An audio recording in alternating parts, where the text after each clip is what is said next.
Well, it's great to be among friends and be with you, Pastor Brad, my new friend and my Facebook friend, who I met at Holden Village. Good to see you here. A former regent from a place I used to work. Good to see you here. Very good. My good friend Lisa and I worked together in Baltimore, Maryland at Lutheran World Relief. In fact, we worked through some really intense times. And you know, when you're working with somebody every day, and they are passionate about their job, it can get intense. So the fact that we worked together and she still likes me is really quite amazing. So I love her. So thank you so much, Lisa. It's good to sit beside you in church this morning. It's good to be among friends and heroes of the faith on this Memorial Day weekend. Those who have fought the good fight of faith, both in the church and in the world, for the sake of the life of the world. And I know of no greater example of this than my friends Joanne and Al Nexted. These are deep wells of wisdom here and personifications of love's call to action in the world. Love's call to action in the world. And I thank you, Joanne, for being a mentor to me and making a way for me. I go places and you've been there before, and people receive me because you've been there. So thank you so much for being who you are in this place. Love's call to action. And that's what I want to kind of talk about this morning. You hear this word love in the Gospel of John. Love, which in our culture has been reduced to emotion or sexual passion only. It is that. It's so much more than that. And so I want to talk this morning about the attitude of love and the action of love in the world. The attitude and the action of love. And I want to talk, I want to make three basic points.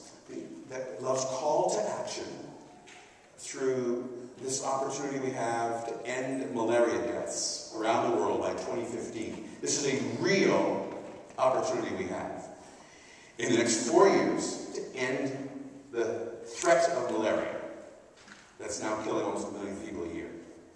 We've done it with other diseases, polio, smallpox, and we've got a real chance to do it here as we mobilize as U.S. Lutherans and others to make a difference. That's the first point. Second thing I want to talk about is love's call to action as we constitute and create communities of welcome. Churches like this that I think exemplify a community of welcome. And welcome is a tricky business. It's hard work. It's a lot of work. So I want to kind of talk about that. And then third, love's call to action in Jesus. So those will be the 3 points. Is that all right? How long do I have? You're the timekeeper. When you think it's done, you just go like this, okay? And I'll know it's time to stop, okay? Thank you so much. All right, so 4 months ago in February, I was in Ethiopia, and I stood at the bedside of a 29-year-old woman who is in a deep malaria-induced coma, a mother of 2. And her children and her family members stood on just watching their loved one helplessly at her bedside in an under-equipped clinic in Ethiopia with an overwhelmed staff, just far too many patients for them to see or care for. Her crime? Getting bitten by one of those mosquitoes and taking too long to ride on the back of a donkey, which is the primary mode of transportation in Ethiopia, in the rural areas, to ride 13 miles on the back of a donkey to get to this clinic. And now here she was at 29 years of age in a deep malaria-induced coma, a pregnant mother. The greater crime is the call to action and the opportunity we have that we are not hearing and heeding. Malaria is a totally beatable and treatable disease. We can absolutely do something about it. People do not have to be dying from it. Who dies from malaria? The 1 million deaths a year? Children under the age of 5. 75% of deaths. Children under the age of 5. and pregnant mothers. So it's totally a life issue. And we who are called to be about the business of life for the world have this opportunity through the ELCA malaria campaign and the Lutheran Malaria Initiative to make a difference with something as simple as the distribution of these mosquito nets. A net costs $10.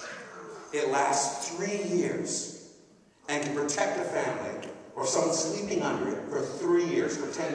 The $10 not only covers the cost of the net, but also the education that goes with how to use the net, so that the nets aren't used for fishing or for wedding veils. Which makes sense, actually.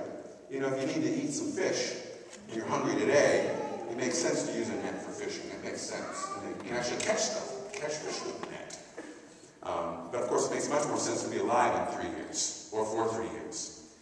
Now, I want to report to you that we're already seeing great traction around this action of love through the Lutheran Malaria Initiative. We're seeing reduction of malaria rates. The most amazing rate that we've seen reduced is in the country of Rwanda. In the last 5 years in Rwanda, malaria rates have been reduced by 80%. 5 years. 80% reduction. How? Through these nets. 90% of homes in Rwanda have at least 3 nets. And that makes all the difference. There's a direct correlation between the provision of these nets and the reduction of malaria rates. So I really have come just to say thank you. Thank you, thank you, thank you, Pastor, for caring to make a difference, to mobilize your congregation here. Thank you, Lisa, for carrying the word of LMI and Felicia. Thank you, Felicia. Very good. For carrying, and you're also an acolyte person, aren't you? Beautiful altar. Nice job. For carrying the word of this Lutheran Malaria Initiative forward, for helping us to make a difference. I mean, we can say love. We hear it all the time, the word love. But love, frankly, and we can talk about the truth all we want to, and how we got this truth of this gospel. But as Dietrich Bonhoeffer said, the truth without love is a lie.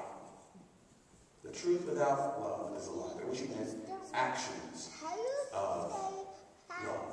You know, we often think that we invented love or reinvented love. But love is as old as God, and God is love. So love's been around a long time. St. Augustine, early church father, said that the door to truth, you can't get into truth. There's no entrance to truth except through love. In fact, I memorized that in Latin, so if I could just show off, because I worked hard on it, okay, just once, okay? It rhymes in Latin, which is really kind of cool. It doesn't rhyme in English. And in Latin, it's non intradet veritatem. There's no entrance to truth. Nisi per caritatem, except through love. There's no entrance to truth except through love, except through the door of love. Except through the door of love. So the Lutheran Malaria Initiative gives us a chance to be that door into the world of love, to go out into the world with this amazing love of God. But, of course, we know that doors swing in 2 directions. So here's the segue now. I'm on point 2, all right?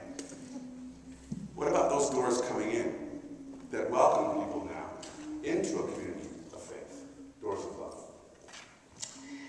Now, I know a little bit about this. I wasn't born in the Lutheran church. Well, a few of us were born in a Lutheran church, I guess. People say something, I'm born Lutheran. Well, yeah, you kind of are, but you're also a born sinner. Okay, that's good theology there.